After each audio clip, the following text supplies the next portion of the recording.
I welcome you on my channel, Divine Destiny of Souls, and this is episode 4, where I continue to tell the story of my spiritual awakening, how I became a soul healer on the lands of Vancouver. So we ended our episode with the previous episode with our continuous engagement with Vancouver and trying to find our place here, and also just understanding that there's something that awaits us in the future. And still, this was the complicated process. There was this inner knowing, but nothing on the physical level sort of was relating to that. We occasionally would have some kind of like a channelings and some kind of guidance and understanding of our journey, but still nothing solid has manifested. Around the time that I was trying to graduate from university, it was the end of 2016, when it was clear that our previous thesis would not be sort of accepted. We went to shoot another thesis movie on one of the islands around Vancouver in the Georgia Strait. And it was interestingly, it was exactly the time during the November American elections of 2016. And by that time, it kind of like became evident that almost our lives or chapters of our lives are aligning exactly with the American president elections. And it became sort of one of the, also like one of the thresholds that we would always look for. Many things would just like happen during these times, and sort of we were questioning our journey. We knew what we need to do, but it was still too many challenges and too many conflicts, and just general absence of desire to stay here, let's say it like that. And when we were shooting this movie, we received the news that Donald Trump was elected as a president, and we kind of like didn't pay too much attention at that time because there were too many things in our lives that we needed to deal with. And sort of I just questioned what that meant, and I kind of like just randomly asked my guides, not really expecting anything to hear anything, but it was one of the like first big channeling sessions, I would say, that just happened there. And it was related to me that it was evident that our spiritual guides are of the same nature, that we're being guided by the same sort of higher beings, that we connected to the same sort of even cluster of souls, let's say it like that. And that Donald Trump was representing a group of societies or like elites, or let's say a group of patriots who were passionate about America and who wanted to restore the original vision of America as a land of free, the land that would honor the life, liberty, and pursuit of happiness for every soul. And sort of it was explained to me that this is the beginning of that process, and that we are deeply connected to that story, and that everything would be great, and everything is unfolding under the divine providence, and that Donald Trump, equally as his team, are being guided to assume the role that they have assumed and to do the work that they keep doing. And sort of when he only became president and came to power and all of that, and especially with all the media narratives, it wasn't clear that this was the case. But by now, everybody could see that they have the solid vision, and that vision completely rhymes with the vision of original vision of founding fathers, and that they are moving steady in this pursuit. And it doesn't mean that they would achieve it, but that they are making steps towards it, and that like the renewal of the promise of America is returning through that experience. That's how at least it was explained to me. and I was kind of actually looking at this surprised, because I was very skeptical and very kind of I don't know, disillusioned. Just didn't believe that it's not a game. Like it's kind of like it felt like a game when you kind of like observed the coverage of him and Hillary Clinton. It felt like it was all sort of staged for some reason. But now it became sort of, after this channeling, it became clear that this is sort of a real thing, and this is like a real transformation, and people are after him and his team exactly because they don't like that vision. So that was sort of one of the reassuring things, but still not much after that was occurring. We had like just some random coincidences, some random signs that we're on the right path, but nothing had manifested. And so we just continued to have faith and pursue our vision. In sort of 2018, after we received documents with to be able to stay on the lands of Vancouver with a working visa for the same time that our education was, we kind of like, okay, there's a clear path for permanent residency and citizenship, and we just have to endure and continue on this path, and at least have this goal, and then decide what to do next, how we can move out from Canada after we will get permanent residency or citizenship, or maybe something will sort of unravel or will be presented to us that would like sort of sway us in one direction or the other. But for at that time, the soul of my father started to return back, like it was sort of the end of 2018. And in his mind, it was like, in his perception, it was clear that his mission of bringing me to Vancouver was completed. Like that's how he related that to me. It wasn't clear to me at that point, because I was kind of just, everything didn't fully align to have empowering life here. But he kind of like, no, I completed what I supposed to complete.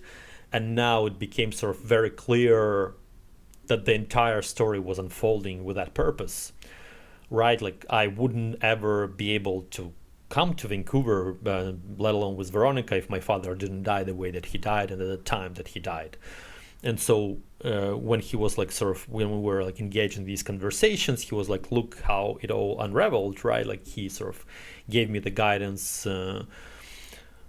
to make a movie with his inheritance, which I did, and with that movie I was admitted to the UBC, which wouldn't be the case, and the UBC gave me the chance to stay with a working visa on the lands of Vancouver. And sort of it kind of all was playing out in this like magical way, and for me that was the biggest confirmation that we could have.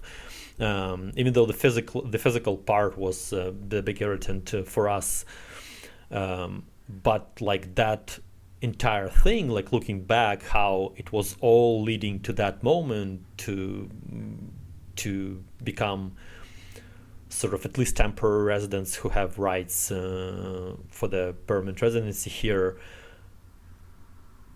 And I kind of like, I was really surprised, because without the death of my father, we wouldn't have this money, we wouldn't have these opportunities, we wouldn't have that apartment to live in with Veronica initially, and just everything. Like it wouldn't be the case if he would be alive. So he definitely chose the most empowering moment to help his soulmates, me and my sister, on our paths.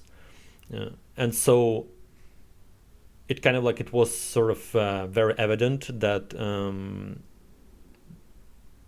that this was the confirmation of the divine nature of his death and the timing, and that there was like a higher reasons. And then once we kind of understood that this is the process and this is where my father was guiding me towards, like to come to Vancouver and stay here, he started to ask me that like sort of as a I don't know, this exchange of energies.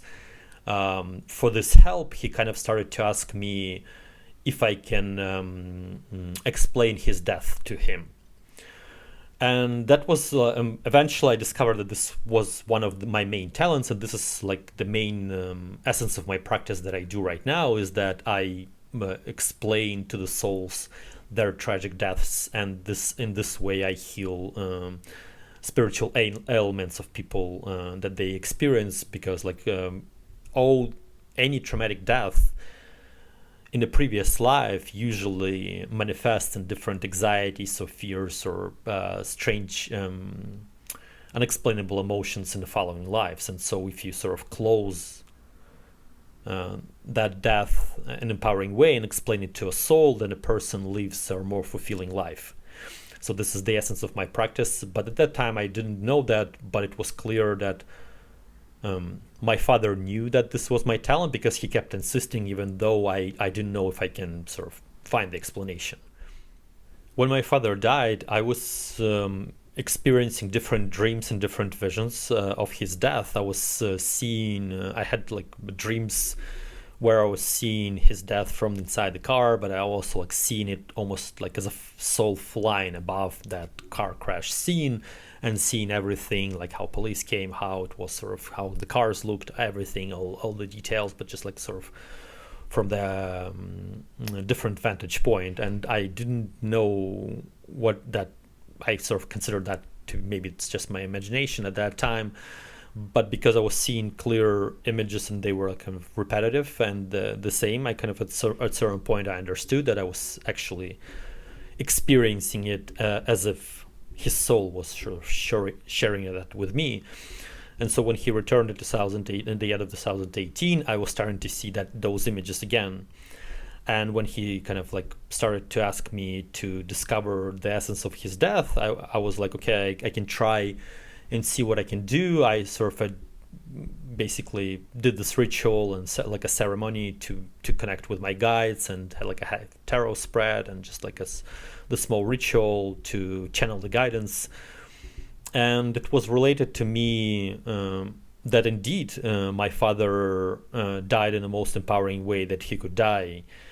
And even though I didn't know the exact details of that, I would only discover all the details and all nuances of his death based on his archetype only last year. But in 2018, it just was absolutely clear that it was the karmic death, and it was sort of he died as a martyr to absolve his past karmic deaths, but at the same time to empower me and my sister, and sort of he made this ultimate sacrifice to help us. And so it was related to me that he actually died in an empowering way, because we always like kind of talk about these things of kind of, oh, this is tragedy, maybe it could be avoided, he died too young, all of these things that you always think. But even though I didn't know the full details, my father was satisfied with that knowledge. He kind of like, oh yeah, I can see this truth. I can see that this was indeed my path, because it definitely led me to the bigger empowerment, and definitely led Veronica and my sister as well. So once he received kind of that knowledge and accepted that this death was supposed to happen in this way, and that he couldn't die any other way, and it was the sort of how it was told to me that it was initiation to his higher power. Even though I didn't know what that meant, that knowledge was enough for me, and he sort of like started to transition into a different state of being, let's say it like that. So he was sort of present as a soul, but then he started to move into higher planes of existence.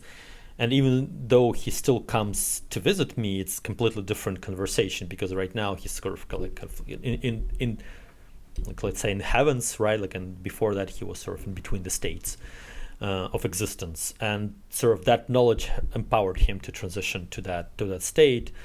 and I haven't seen him for like a couple of years after that, just like random dreams and visions. And it was sort of that session, that ceremony was another confirmation that I do have some spiritual talents, that I have sort of like can figure some things out, even though it wasn't still in an empowering way. But that kind of also, that session kind of also reassured me that we're here for the higher reason, and we're here on the higher path, even though we don't know what it is. And so by the end of 2019, we were both me and Veronica were working as assistant film editors, and we finally got a little bit like on our feet. We got a little bit better with money, and sort of like there was some sort of optimism happening. We applied for permanent residency towards the end of the year, and we finished our movie When Is the War also towards the end of this year, and kind of like just looking that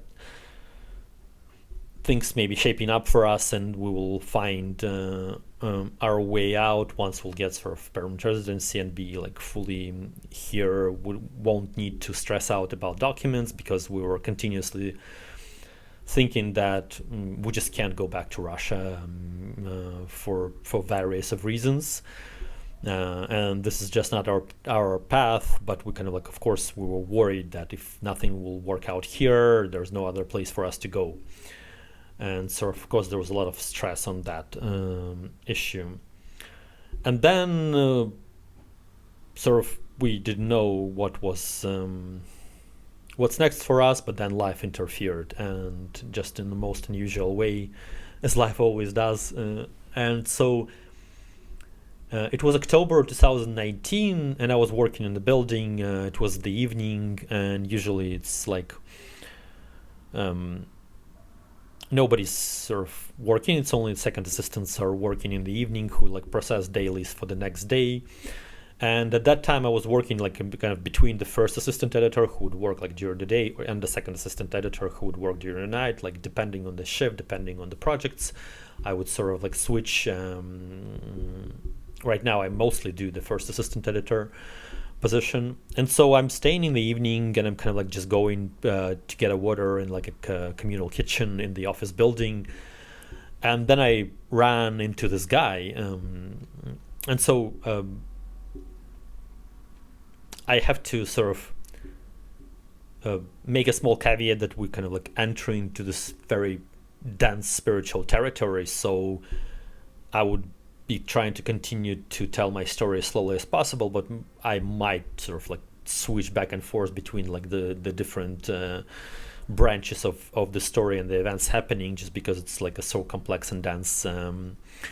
And so I'm meeting this person, and I'm gonna use the name Brian. This is the name I use for him in my texts, and I'm not using his real name because like he's not aware that I'm doing these shows and telling a story, even though I deeply care about this person, but the relationship are complicated, as with sort of all my soulmates, just because of the levels of karma that we have in the past lives.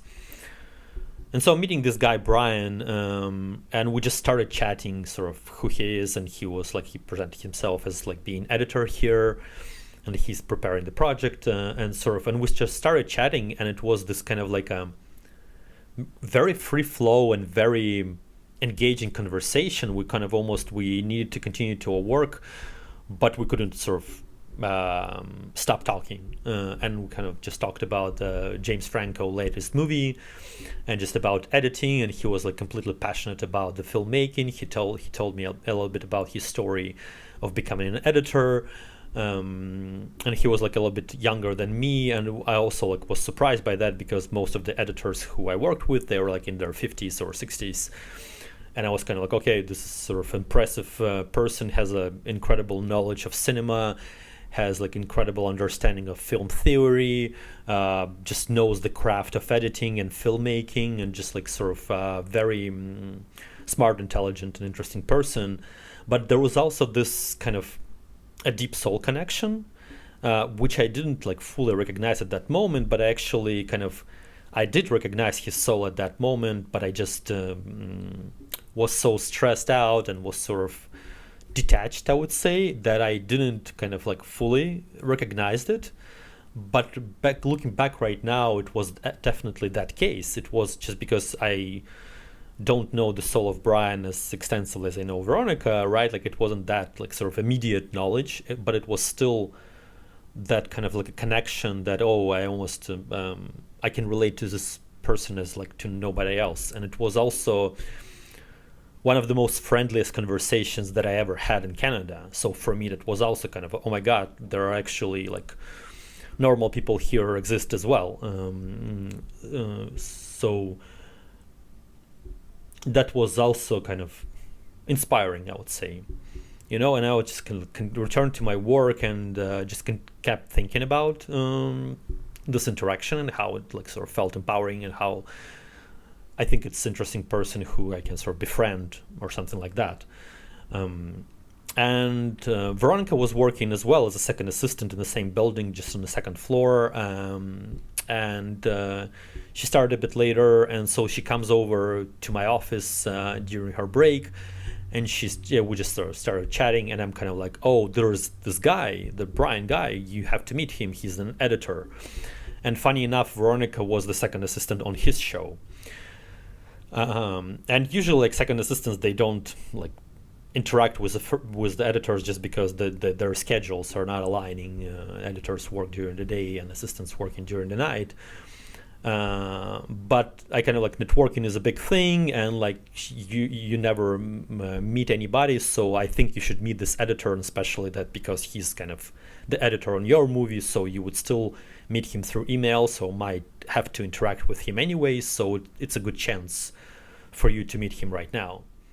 And Veronica was yeah, I don't want to meet anybody. She was very closed off at this time. She was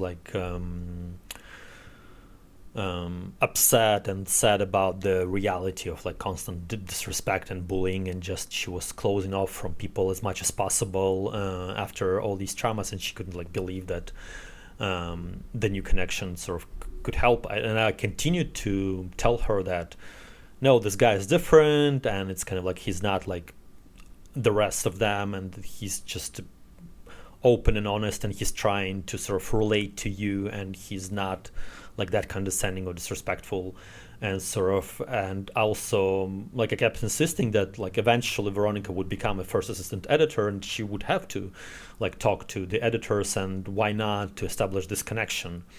So we went this for some time, back and forth. She was basically saying I don't need to meet him, and I was kept saying no, you have to meet him right now.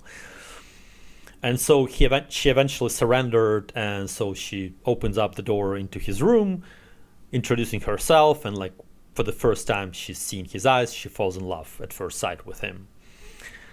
And they chatted for a little bit, and she returned yeah, he's super friendly and interesting person, and I like talking to him. But of course she didn't share with me what she actually experienced at that moment. It only happened later. And so she tried to brush it off and just remove it from her life. They didn't communicate, I think, till the Christmas, and then there was a Christmas party in our office, and sort of this was the other chance for them to meet. And at that time they exchanged their phone numbers. We all got drunk, obviously, and just had this quite friendly interaction. Went to bar together, stuff like that. And so apparently they started to text each other a little bit, and then around the middle of January, Veronica sort of comes to me, we have this conversation in our place, and she's basically explaining to me what's happening. She's I know that it's all quite weird, I don't know how to deal with it, I don't know what I'm experiencing, but I do feel a past life soul connection to this person, to Brian, and we've been exchanging texts, and I do have some feelings to him, and I don't know what I'm experiencing, so I don't know what to do. And basically she came to me to sort of talk through it, and it was during that conversation, it was clear for us that like she does need to sort of engage with him and see what it is, like who this person is, why they met, and what's happening, why she's experiencing what she's experiencing. And she was kind of like quite open and upfront about it. And of course, I kind of supported her in saying, yeah, sure, of course, just experience, like engage, and like just like, sort of keep me in the loop and try to explain to me what's going on. But if you need to sort of engage with him, like please just continue talking and like see where it leads. And sort of they continue to like, yeah, occasionally talk. We continue to occasionally meet at work as well. And then March of 2020 happened, and all that madness ensued. And so, but what's interesting, just before 2 weeks before the lockdown, we received the rejection of our permanent residency. And it was kind of, we received the rejection based on the argument that we kind of claimed the points that we are not supposed to claim, and that our application sort of like a fraudulent because of that will kind of but the problem is that like we just filled the application based on the software that's provided on the website, so we didn't intentionally change any information. It's just how their program counted our points, right? So it wasn't the kind of like, it was honest mistake on both parties. So like it wasn't sort of solid rejection. It wasn't kind of, and it felt as if they were trying to get rid of like people knowing that they're gonna like go into lockdowns and knowing that they're gonna sort of need to pay this like a basic income to people during the lockdowns. And it was like sort of very absurd because like we couldn't leave, we couldn't like there was no planes, there was nothing, everything was shutting down, so we couldn't like just pack our things and just move because it wasn't an option. And our working visa was expiring in May of that year, and so now we didn't have jobs to apply like again, right? Like we didn't have the supposedly didn't have points, and supposedly like couldn't sort of there was no pathway for us to even stay here right now because there was no argument to extend our working visa. So we kind of like we're just in this panic reality. And of course, like knowing our story, we kind of quickly understood that there was a like spiritual reason why we received this rejection. And of course, the most evident reason for us, it was clear that we were despising this country, we were despising the society, and didn't want to stay here. Like that, it was clear as day, as there was nothing that kind of was holding us here. There was nothing to look forward to. There was no hope in the country. There was this totalitarian system was sort of fully establishing itself in this country as well as like everywhere in the world. There was also things were getting progressively worse every single year, and to this day all my experience in Canada for 11 years is that things are getting worse and worse and worse, right? Like so nobody wants to leave like that when you don't see any prospects and any opportunities and any hope in the future. And so for us it was clear as day that we were rejecting our story, we were rejecting our faith, and we were rejecting our path. And even like our spiritual perceptions that led us to this place, because we were struggling physically, and sort of those kind of intense emotions were interfering with our path. And of course, like meeting of Brian was had the same, for Veronica it was the same equal kind of like thing to push away Canada, because she couldn't understand what that relationship was, and for her she was kind of like rejecting it spiritually, and didn't like fully want to engage with him and understand what was their connection, right?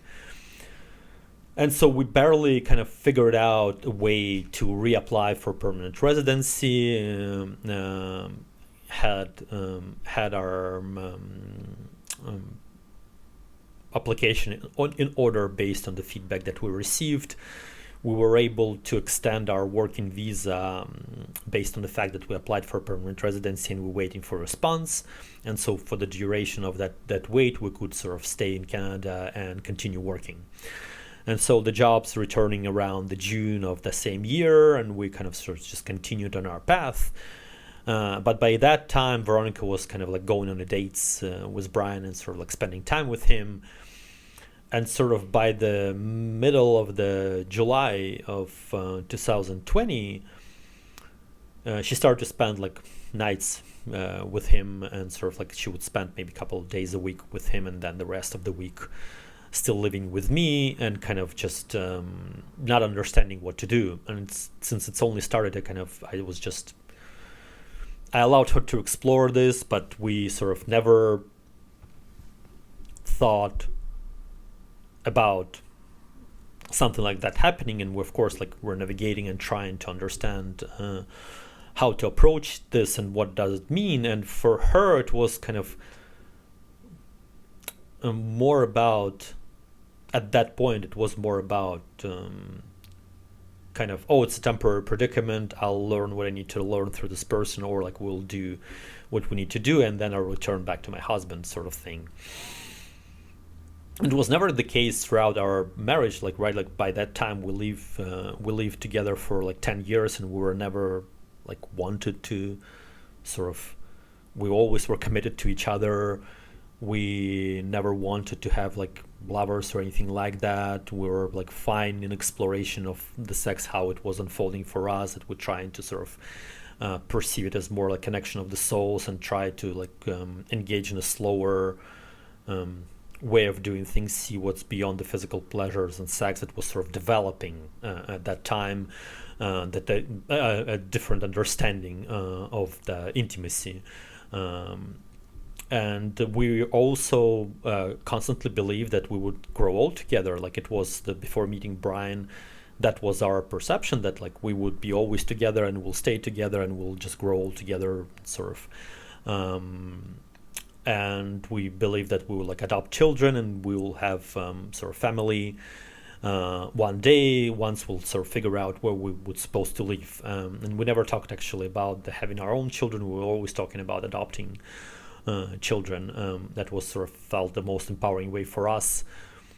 And so that's why she's kind of like, she was very confused by that. And we sort of, before meeting Brian, we kind of joked that we might potentially have lovers when we're kind of like older, you know, and it was always kind of like a joke that Veronica probably would have the first affair, and then I would sort of have the same, just following her example. But it was kind of like always just something to joke about, because we were like comfortable with each other intimately, and we were like not seeking anything outside. Like, we were like, all our needs were fulfilled in every area of life, and we were like really enjoying our union the way that it was. And the marriage that we had was one of the most empowering ways to have a marriage, because we were seeing all around us that people actually don't believe in our version of marriage, and they were living completely sort of almost separate lives as roommates and not really engaged. Only like few, not that many people like perceived marriage as this like a sacred union where partners build something together and they sort of engage together in the different sort of creative endeavors, or building something together on the same profession. And then there was this very strange experience. Veronica kind of invited me for brunch one Saturday morning in the middle of the July of 2020, and she was supposed to spend the weekend with Brian, and so he kind of like supposed to pick her up after the brunch. I'm kind of like, okay, let's go. And so we are like close to the ending of the brunch, and he's sort of texting her that I'm close, and she like raises her eyes, and I look at her, and like I'm seeing how her eyes sparkle, you know, like, and it was like clear how much in love she was with him. Like, I was seeing that in her eyes. I was seeing them sparkling in the most unusual way that I haven't seen before, and like I knew right then and there that this is like a real unconditional love that I can't really fight, that she needs to explore this love and they need to be together. That was just like a clear understanding.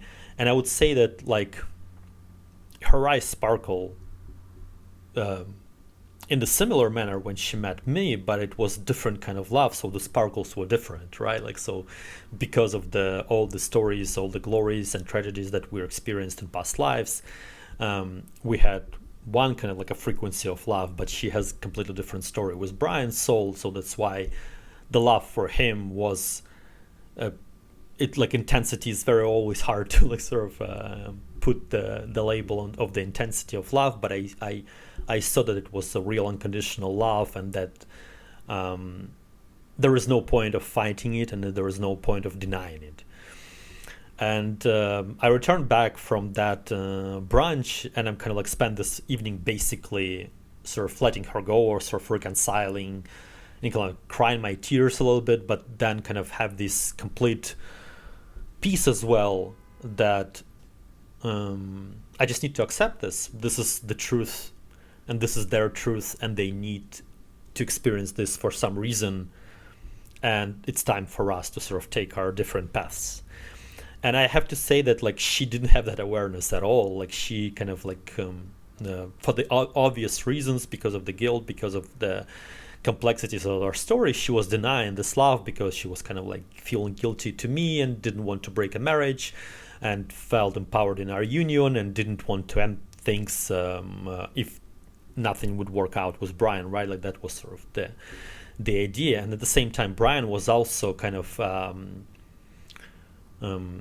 being very conscientious about it. He was also feeling guilt and shame that he's sort of dating a married woman, and he's sort of interfering in a marriage and breaking up a marriage that was sort of like a taboo in Canada as well. He even like mentioned that he would burn in hell for that, and just kind of like just boxes upon boxes of this indoctrination and the systems of beliefs that we all have. And you kind of like, how can you fight with the connection of souls? How can you fight with like these intricate stories that we all lived? Yes, we did experience, me and Veronica did experience 7 past lives together, but in most of those lives, even if we were lovers, we were usually more like friends or colleagues, let's say it like that.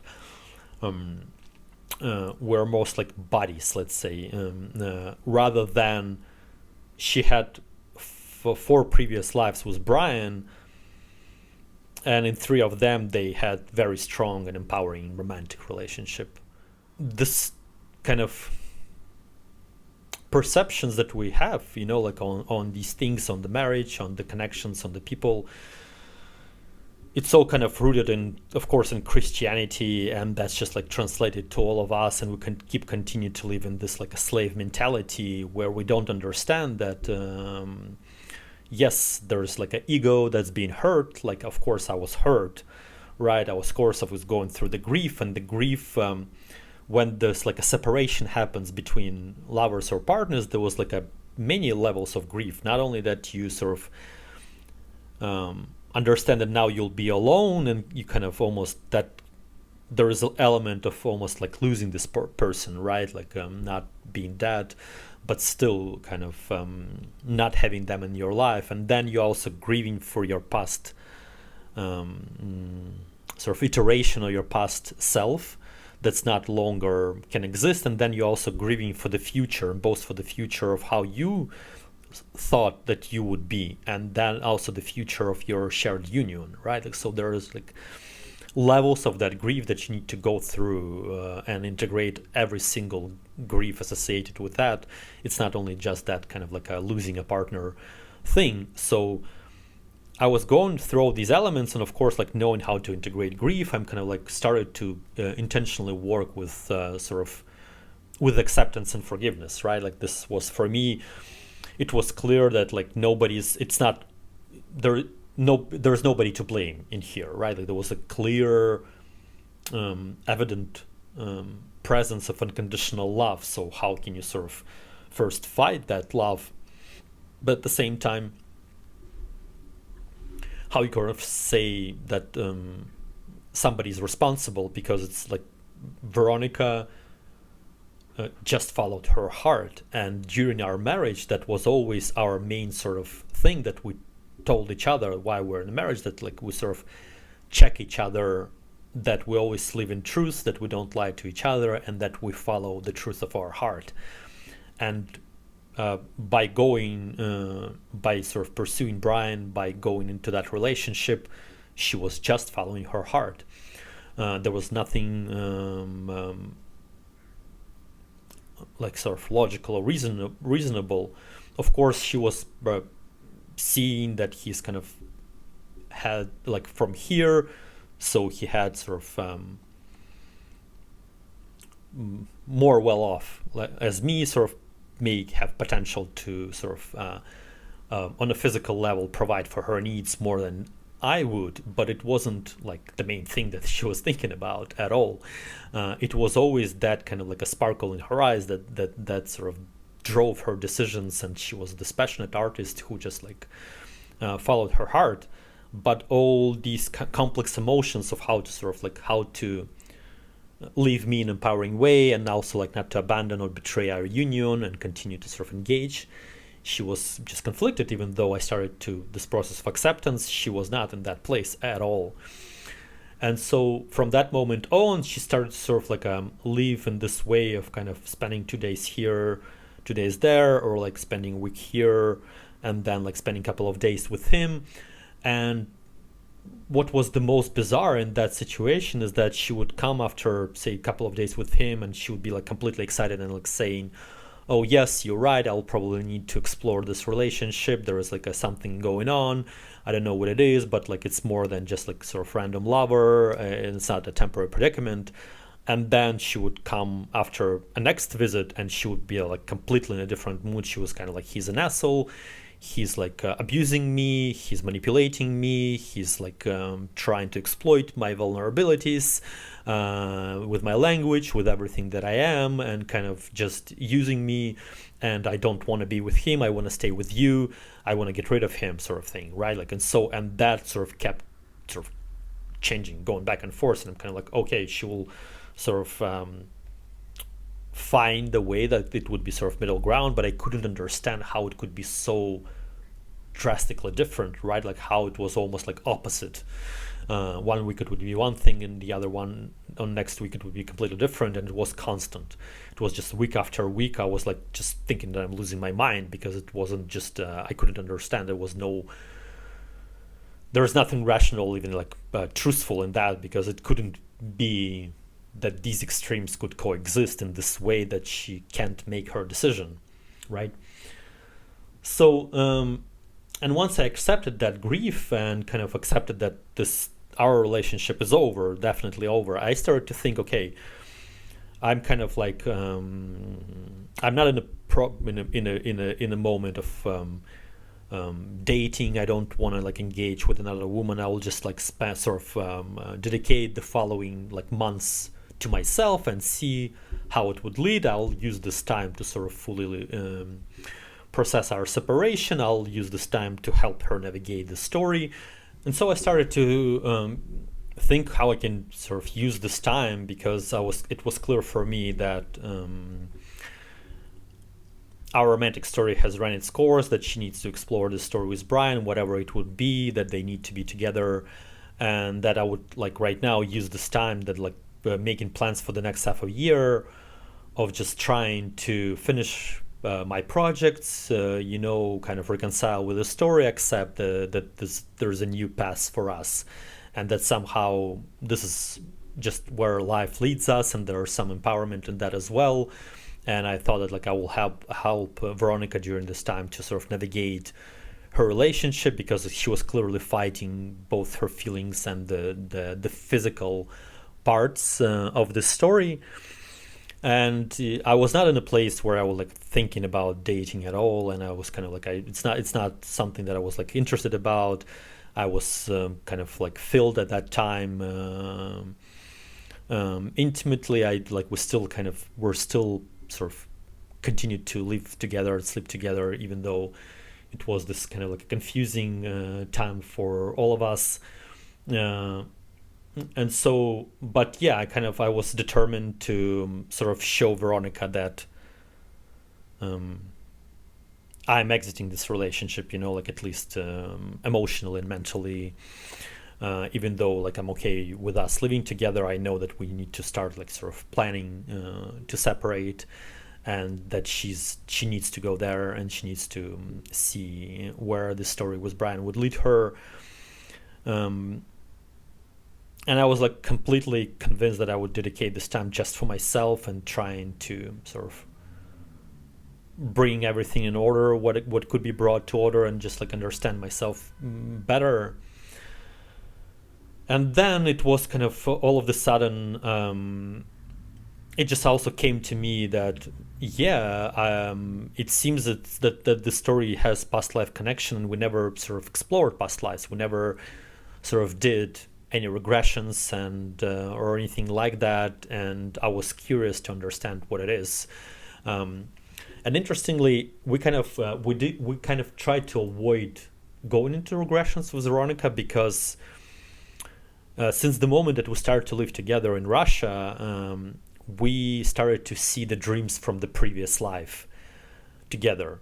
There was this story that I saw the images of one of our lives that was like more ancient, but once we started to live together, she was seeing the same images as I was seeing, and we kind of like soon started to discuss them.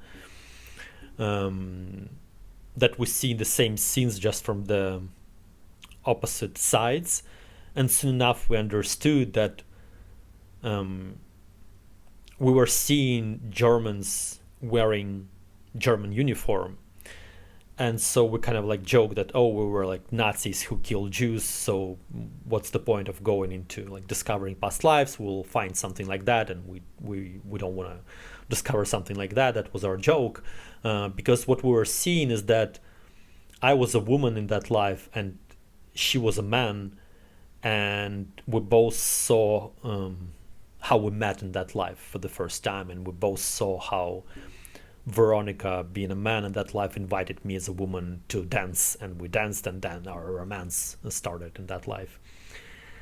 That's all we knew, kind of, but again, we just didn't want to uncover knowing all this, having all this propaganda about the Second World War, and having all these like limited perceptions about that reality. We kind of didn't want to go there.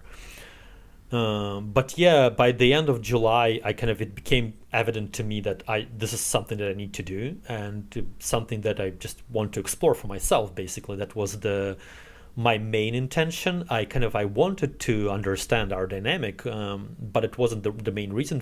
The main reason was kind of, oh, why not to try something to see maybe there's some truth to that. And so I found this regression therapist, Rita Hedgeson, who's like, she was originally from Russia, but she lived most of her life here in Vancouver. And sort of we did the first introduction to the hypnosis session in Russian, and she's kind of like, okay, I can sort of work with you. And we scheduled the first past life regression to the end of the July, and sort of just having open mind, not having sort of any kind of intentions going into the session, just sort of more exploration ones. And so in this regression, I'm seeing this woman Camilla living in France, being like in her early 20s and just very happy, like walking in a bright summer dress with a purse and just enjoying her youth and enjoying the Paris and enjoying her work. And she's meeting this guy Philip on the bridge. And interestingly, when we were in Paris, the first place that we visited was that bridge. And of course we didn't know that, but it was just kind of like very surprising that I was like seeing, this was the first image that I was seeing in the regression, that was that bridge, and how I as a Camilla walked together with Veronica, who was this man Philip in that life, and we kind of like just having a date, and Camilla is like completely sort of in love with Philip, with this like a very, very girlish love. And so we in that session we're discovering that Philip was living in Berlin together with Suzanne, and Suzanne had a soul of Brian, and sort of Philip was selling liquor, and so he was basically going to Paris to sort of make the deals and just like make the shipments, and so he was living in Berlin with Suzanne, but he was having an affair with Camilla in Paris. And so he lived between two cities, and so he lived between two women, and he could never sort of decide which woman to choose. It was like going on for years, basically, like that. And it was, again, we had the same sort of dynamic right now, where Veronica was in this predicament where she couldn't know what to do because of her like sort of feelings and complications. And so Philip could never leave Suzanne, even though he didn't like living with her, and it was a pain. He couldn't leave her because of the karmic past of previous life that was created. And so, but Camilla was constantly like convinced that they initially she was convinced that they would end up together, but then she kind of like let it go and understood that it's not her path. It was just that kind of like to play out the karma, right? Like to play out sort of the connection. And she was always kind of angry at Philip for like being the way that he was, but at the same time she was completely in love with him, so she couldn't sort of also break up. And the Philip was because he couldn't sort of decide what woman sort of bring him more empowerment. He would descend into these like I don't know, parties and booths and sleeping with random women in Paris. That was his way to cope with like his complicated feelings, and that of course like irritated Camilla the most. Just like him being a womanizer and him being this kind of sort of open about it, because Suzanne didn't know any of it. When he would return to Berlin, he was just sort of like living as a husband with her, even though they were not married.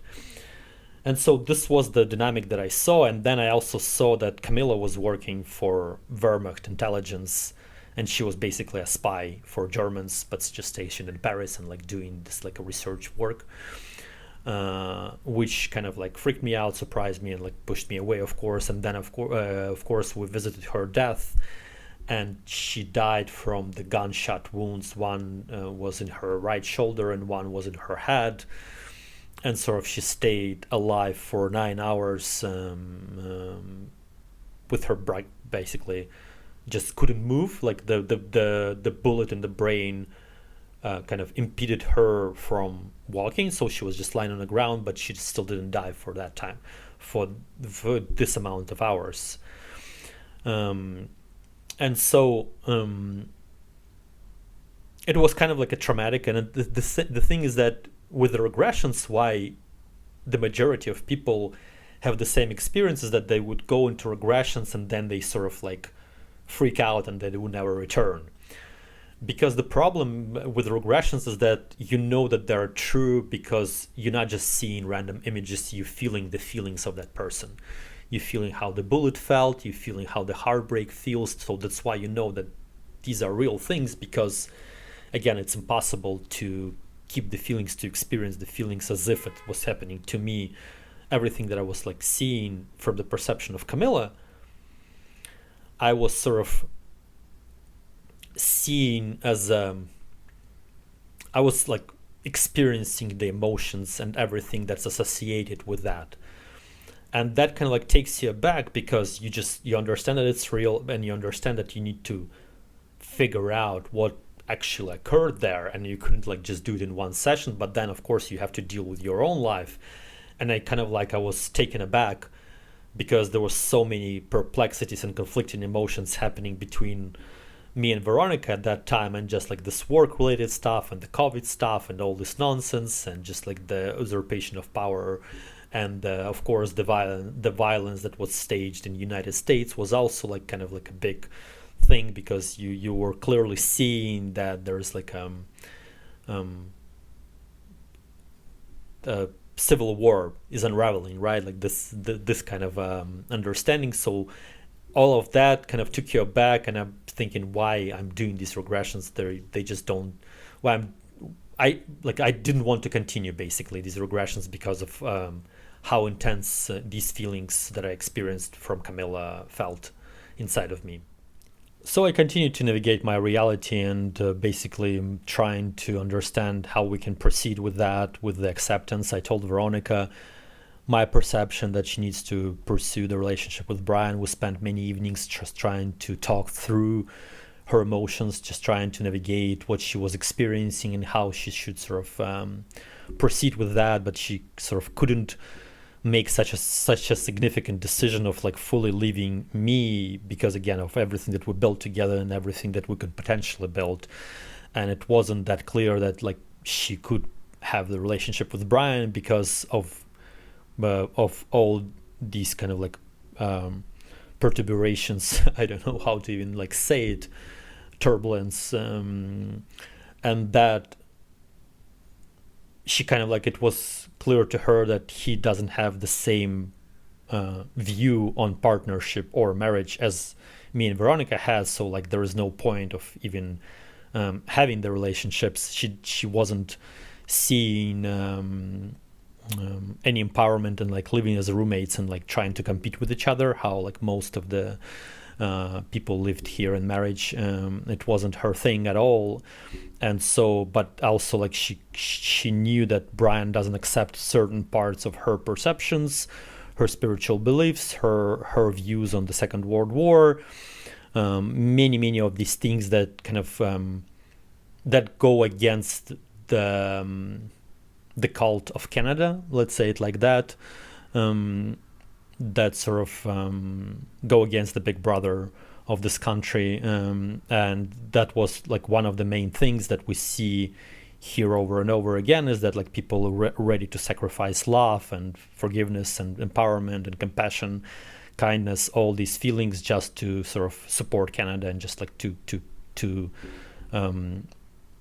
continue to put the energies into this egregor, and it's sort of valued higher than any other things, like just like the solidity of Canada means more than unconditional love and all these things.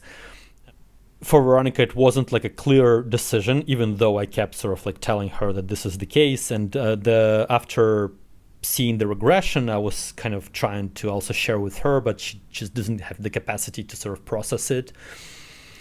And I also didn't know what to do. And then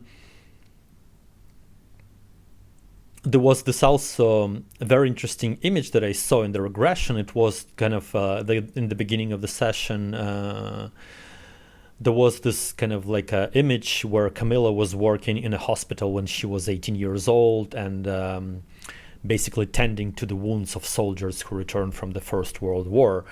And she was basically like a fairy who would tell different tales and stories to dying soldiers, or like who like tried to recover to support them. She was this kind of like a compassionate guide of death. Like coming from my sole purpose, it was clear that this is something was very empowering for her, and like she loved that job. But then on one day, she just like walks out of her work shift and goes on this like a shore of the river, and she sits on the bench, and then an angel comes to her and tells her that she needs to go to Paris and live with her aunt and uncle who like were living in Paris at that time, and that she needs to find a job as an interpreter. And that was just as I was experiencing that and feeling everything that Camilla felt from her eyes and from her perception, that like almost like this land and the spirits came to her and angels came to her to give her the guidance how to like continue her path. And that was quite a revealing moment for me, because I kind of understood that this is how my soul operates. It was the same way how it was here, that I received spiritual guidance to move to Vancouver, where I supposedly would find my empowerment. And it was the same for Camilla, is that like when she moved to Paris, she started to work as the translator, but only after a few years as working as a translator, she discovered that she was working for the Wehrmacht all along, but she was like being tested basically if she would be able to like become an agent. And so her empowerment came only after a few years of diligent and dedicated work. And so for me, that was kind of like this big sign that, oh, this is how my soul operates, and this is how just I find my empowerment. And it was sort of agreed in the session with my therapist that I just need to trust that guidance more, because this is how I am and this is how my soul operates. And so there was still something irritating inside of me, I would say, like it was kind of, and that session basically opened up something in me that I couldn't understand. But it was hard to return to that world, dealing with all the complexities that I was like dealing with. And anyway, I kind of like came to my therapist and said that I feel that I need another session and to see something else right now, and to sort of determine whether I should continue this work or not, or step away from it. And if there's like an answers to that, because all I wanted at that time, I wanted to just improve the communication with Veronica and help her like make the solid decision, like just what to do. Because I kind of, at that time, I made my decision. That I'm kind of I'm gonna leave alone and like just invest in my growth and healing, and just continue working on my creative projects, and just sort of go into this hermit stage and see where that leads me. I know how to go there. I've been in that place many times, and I felt that this was the opportunity to do that. And so I'm entering this like a second session, and I'm seeing this like a palace, and quite clear, quite soon it became evident to me that I was like seeing not really a life, but like a perception of a soul of that life. And it was always the same for the regressions, is that like, yes, you're feeling the feelings and you could sort of like descend into the person, but you still kind of, the soul still experiences that life differently. And so I'm seeing this like a big palace with high ceilings, and I'm seeing this man pacing in the darkness. So I'm this man, and he's like in his 30s, and I'm just like trying to understand what he's doing. No, rather, he was like in his late 20s.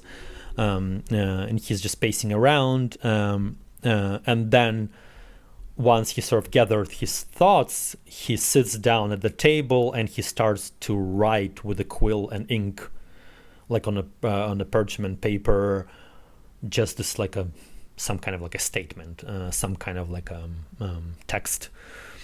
And I'm experiencing all these feelings, right? Like I'm experiencing how the paper feels, how the like quill feels, and he's like very diligent and he's very dedicated, and he like likes to write. He enjoys writing, and this was his sort of process, that he would like gather his thoughts, and then he would just sort of be fully present while he would be writing that. And my therapist asks me how this man is called. Like, can I see how he sort of signs his name? And I'm seeing his signs as Thomas. And so I'm kind of like, oh, his name is Thomas, let's call him that. So he takes this piece of paper, he walks on the street, and I'm like seeing that this basically like, it looks like 18th century America. Right, but it's like, it feels as if, again, it feels like a soul perspective. It doesn't feel like a real place. It feels almost like a little bit sort of in between. It's just looks nicer than it was, let's say it like that.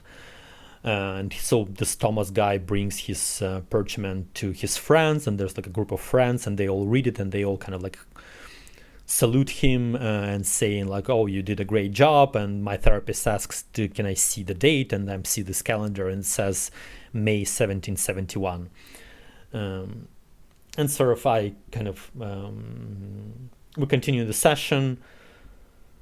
She guides me to further events in life. I'm finding myself as this guy Thomas, standing in this like a meadow, like it's a garden basically, in his house. And that while he's standing in that garden, angels come to him and start talk to him, basically, right? And so he's receiving spiritual guidance, he's clairvoyant, he's seeing souls as equally as I do, basically having exactly the same talents, but just like sort of not sort of accepting them fully, but still kind of leaning into them and just questioning more his perceptions and what he's experiencing. He felt like a very rational person who just like trying to almost push it away, but at the same time he couldn't avoid the presence of angels and the way that they manifested. And so I'm seeing that scene where basically angels tell this man that like everything that he wrote in his life was not of his creation, but he was just a tool in the hands of angels to deliver certain messages to the humanity, and he's just a vessel and like a quill in the hands of the divinity that writes the knowledge to people. This is like the message that he receives in this garden. And of course, I'm kind of like, me and my therapist will kind of immediately, oh, you see, there's another sort of life. You can definitely sort of see the pattern that this is who you are. This is how your soul operates. That you are receiving the guidance from the land and angels while you are in a nature, in the place of your empowerment. So after that scene, after seeing Thomas standing in this garden and like experiencing all of that he experienced, we're moving towards his death. And there was like another thing is that he's standing in that garden and there was a lot of grief. Just tremendous amounts of grief, and we're kind of like asking him like what happened, and he basically talking about his past wife who died many years ago, who was young, and but there was another element of grief is that like I saw the images of his daughter in that vision, but later on I couldn't see her anymore, and she was not present with him at his deathbed, and it was like quite weird because like he didn't talk about her. And it's also very interesting to point out that how you can also know that sort of past lives are real, because you can see that certain like your certain past selves don't like to talk to certain therapists. So like for example, me as a spy as Camilla, I did the regressions into her life with 4 different therapists, and she could only talk fully openly with only one of them. She was always like trying to hide something from others. And the same was for Thomas. He just didn't like to work with Rifa, and it wasn't like that she wasn't professional enough. She was a great professional, and she like highlighted many things and like helped me on these like first explorations into past lives, but he just personally didn't like sharing with her more information, and he was like kind of like reserved and withholding. And so Rifa guides me towards the death of Thomas, and so she's kind of like, okay, what do you see, what the lessons of this life? And I'm seeing Thomas dying at night, and he kind of like contemplates on his life and what he lived, and that he doesn't have anybody close to him standing at the bedside, that he doesn't have any relatives that he loves or appreciates, that he basically dies alone. But I'm also seeing the figure of 3 children standing next to him, and they are not like physical children, they are souls of children, which was completely odd. And I again didn't know how to take that information, didn't know what it meant, but sort of when he dies and his soul sort of leaves the body, Rifa is asking me, can you tell me the full name of this person who just died?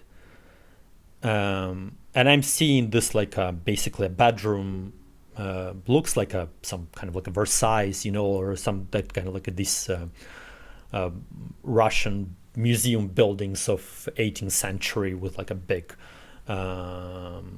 high ceilings and just like the spacious bed, almost like a sort of king-like. I would describe it like that. And I'm seeing that this person was important. And when she asks me about his name, right above the bed, I'm seeing how the soul descends, but right above the bed, I'm seeing this like a huge letters, almost on a grave, but they kind of like stepping out of it. They're like almost 3D, and they have textures to it, and the entire name just like shows up in my space, and I'm seeing very clearly, and I'm starting to panic and screaming no, no, no in the recording. And Rifa was like, what's going on, why you can't tell me the name? And I'm kind of like, I can't be this person, I'm seeing something that I don't want to tell you. And she's like, no, just spell out to me. And I'm kind of like, I don't want to spell it out because I can clearly read what it means. And she's kind of like, no, still spell it out. And so I'm spelling out, and these letters say Thomas Jefferson. And so I'm kind of like, this is just some crazy nonsense that I don't know what I'm seeing. Maybe I'm seeing sort of like his deputy on the person who like prepared the text for him, but I couldn't be Thomas Jefferson. Like my soul couldn't be living the life of Thomas Jefferson. I couldn't be seeing these images as real. And so she guides me out of it. She kind of like calms me down. She's kind of like tried to ask a couple of additional questions to kind of like confirm who was around him, so I can sort of like relate it and read about him and understand it. But it was so confusing, and I was like panicking at that moment, that I like didn't even try to see what was happening. I just wanted to get out of it, and so then of course I kind of like I read a little bit of Wikipedia, and some things fell in sync with what I was seeing, but some things didn't. And so I kind of like just let it go. I didn't want to sort of invest in that, and I didn't know much about Thomas Jefferson at that time. I just kind of like knew that he was like one of the founding fathers. I didn't even know that he was sort of the main principal of who wrote the Declaration of Independence, and that like his significance I never like even experienced it. I was seeing very traumatized, broken, and confused man. I was seeing a man who was like fighting his spiritual guidance. I was seeing a man who was consumed by grief and he was rejecting life. I was seeing a man who was like fighting with the divinity, and almost like being bitter and resentful that like life was unfair to him. Those were the emotions that I experienced after the session, and I kind of like beyond the fact that I didn't want to sort of recognize that it was actually a possibility that my soul could have lived that life. It was also just the level of how this man was traumatized, and then eventually I discovered that this was my most traumatic life out of all the lives that my soul have experienced on Earth. Out of all 12 lives, this was the most traumatizing life. And so of course, like having all these emotions and like dealing again with Veronica and Brian and just like my working conditions, I'm kind of like, this is just some kind of bullshit. I don't want to explore these past lives. I didn't know what I was seeing. I didn't like any of these things. I didn't want to be a spy for the Wehrmacht. I didn't want to be Thomas. And it's important at this point, I guess, to tell how I perceive the souls, that it's very...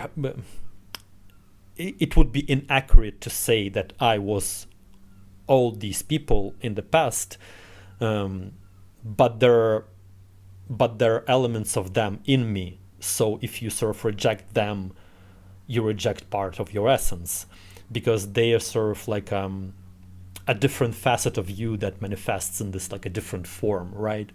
And the other thing that I'm seeing is that the soul is not actually living inside of the body.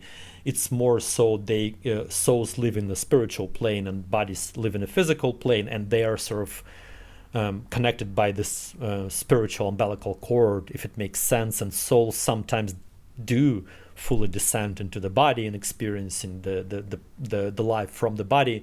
But for the most part, they kind of like experiencing life in different forms and interacting with other souls in different forms. And actually the nature of the dreaming is that like our souls exploring different realms and interacting with different souls and different capacities and learning from different parallel lives or parallel experiences or parallel planes of existence. that they're not fully embodied. So it would be incorrect to say that I was any of these people. Is that like my soul experienced lives through those vessels, right? Like, so Thomas as a person, he had his talents, his missions, and his sort of purpose in life, and my soul was equally having his journey. And for the most empowerment of both, they were sort of like paired together, right? Like, so the same thing is happening right now, is that like I'm Alexander living my own life and having my own perceptions and my own sort of understanding of reality, my own personal wants and needs as a human being, but at the same time the soul receives his lesson through being connected to me. And so it's kind of like, this is the most empowering way of living the life, is that like honoring both, right? Like sort of living in between, sort of honoring 50-50 kind of thing, is that sometimes these needs and wants, they do align, but sometimes they don't, and it's very important to kind of like still cater to all of them and to hear your soul. After that session, I'm kind of like, I'm not going into past lives anymore. I don't want to experience that. I wasn't sure what I was seeing. I couldn't like trust these visions. I couldn't trust myself. I couldn't accept what I was seeing as well, right? Like, and it was this element of kind of like self-rejection, and that of course then partially was associated with negative self-image of like, oh, me being sort of I don't know, becoming alone right now, right? Like sort of having this rejection from my wife as well, sort of like this feeling of inadequacy, that like I can't sort of be a man that I want to be. I can't make a living to the empowering way, and just like the level of inadequacy. So it was kind of like related that I was sort of rejecting myself in all kind of like capacities that I was experiencing. So I was continuing on my journey and just trying to see what's next for me, hoping that I will just have complete dedicated time for myself and for my projects. And then at the end of the August of 2020, my guardian angel Daniel comes into my space with a message. And so I have to sort of share that it was the same angel that came to us with the guidance to move to Vancouver in St. Petersburg, but I wasn't seeing him as a separate identity or the personality. Like basically, I know that this is Daniel only like now. I discovered that like a couple of years ago, and then I could sort of pinpoint that yes, he was the one who came with the guidance in the August of 2020, and he was the one who came in with the guidance in the fall of 2012 as well. It's just that like when I'm seeing angels, I'm sort of like at that time I was seeing almost like a collective thing, right? Like almost like energy. But right now I sort of identified him as a separate individual being, and like just it helps to build the relationship better when you kind of like sort of see these beings in a separate as a separate individuals, separate personalities. So Daniel comes to me in the late August 2020, and with a simple guidance, and he's saying you have to see an escort. And I'm kind of like, this is just so random and so out of the blue and so freaking crazy. Like one thing after another, like the spy thing, then Thomas thing, then like this madness with our relationship, and now I have to see an escort. Like, and I'm kind of like, this is just too weird to follow this guidance. But the thing was the way that he presented that guidance, that like it's the tone of it, the energy of it was kind of like, this is urgent, this is important, and this is something that you need to attend as soon as possible. And it was very intense, and it was very kind of like, well, just knowing that I need to do it, like, and knowing that there is something awaits for me on the other side from that. But of course I'm kind of like, okay, I'm trying to still fight for my marriage, even though I kind of like accepted that we're probably gonna be Veronica would move away. But because she was constantly like going back and forth, I'm kind of like, I can't just like sort of abandon her as well. Like if she would sort of come one day and say I'm not going to go pursue anything with Brian, I would of course stay with her and like sort of continue living my life. So like there was just no way that I could see an escort.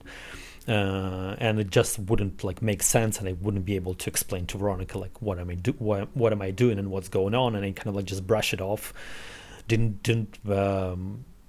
take it seriously, didn't sort of invest my time to sort of how I would do it right now, is that like I would invest my time to sort of just digest that guidance and like to discern it and to understand how it is.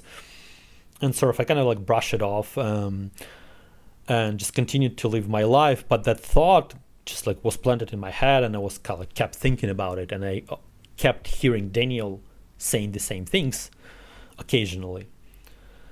And at a certain moment I started to think maybe it's just the level of stress that I'm experiencing, and that just like this is sort of the way to inspire me to continue the work or something. Like I couldn't even know, because the problem is that I was sort of didn't understand the world of sex work at that time, didn't understand the spiritual nature of this, didn't know like about the spiritual design of empowering sexual healing arts. And my only interaction with sex workers by that time was my experience in my youth, when I was like about 25, and two of my friends went to brothel, and I kind of like never sort of felt fully accepted in their company, and I kind of wanted to be accepted, and they kind of like perceived me as this sort of awkward with women, and like I didn't have girlfriend at that time for a long time, and just they kind of like wanted that to happen to me, like that kind of like almost their present or of sorts. I don't even like remember who paid for that actually. I think they did. And so they took me in the middle of the night to this brothel in downtown St. Petersburg, and we kind of like we went there, and it was like this big apartment, just like a few rooms in this like a big shared communal apartment. And I remember like I was sitting there and just like looking around and kind of like feeling at home. I don't know, like feeling just good here, feeling just like the energies kind of I don't know, like very, very hard to explain how I felt. And then there were three of us were taken to this room. 6 women walked in, and we were like supposed to choose them. And sort of I was given the chance to make the first choice. And I chose the woman, and it's apparently right now that I chose her because her soul asks me to choose her. I just didn't know that at the time. And so we ended up in this room, and she basically told me her story, how she had to run away from her abusive household in a distant town, and that she doesn't have anybody here in St. Petersburg, and that she needs to rely on this work to survive. And we kind of like connected emotionally, but then still kind of it all ended up with sex. And when I left that place, I never could sort of understand whether I pushed or like sort of insisted or pushed her towards sex. And I really didn't want to experience those sensations anymore. Like I kind of like, this is not for me. I don't know how to navigate this thing. I'm not going to go to see sex worker ever again. But that was the thing, is that like, that was my sort of perception at that time, but that guidance kept returning. And what became very, very strange, that my father started to come in late September relating the same guidance. And he was saying, this is very important for you to do, to see an escort. And I'm kind of like, this is just too random, like how that could actually change my story. I couldn't fully understand that I was supposed to meet a very specific escort, right? Like I was destined to meet a very specific woman, but the guidance was so broad, is that like I thought that like, oh, just any kind of like just go and see any kind of like escort, and that would sort of advance your path, and that didn't make sense. And at that time, soon after, my father also brought another soul with him. He started to come together with this like a different man, and this man was wearing a Nazi uniform, like not Nazi, like what do you call Nazi, SS. He was wearing Wehrmacht uniform specifically, like he was this general basically, right? And he introduced himself as Wilhelm, and right away I kind of like I knew that I know him. So I did know him in the past life of Camilla, and I still didn't know that. But when I saw Wilhelm for the first time, I'm kind of like, I know this person, and I kind of like I could trust him. And because my father brought him, of course, I kind of like they at first they would come together.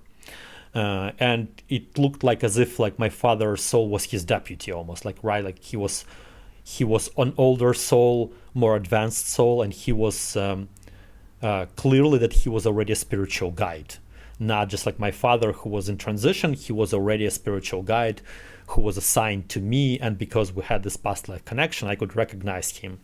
And also, like just his presence, like his intimidating presence. He had this like a he was wearing the uniform, he had mustaches, and just his presence was that kind of like not only that I can trust him, but that his guidance is important to me, and it was a little bit intimidating even to be in his presence.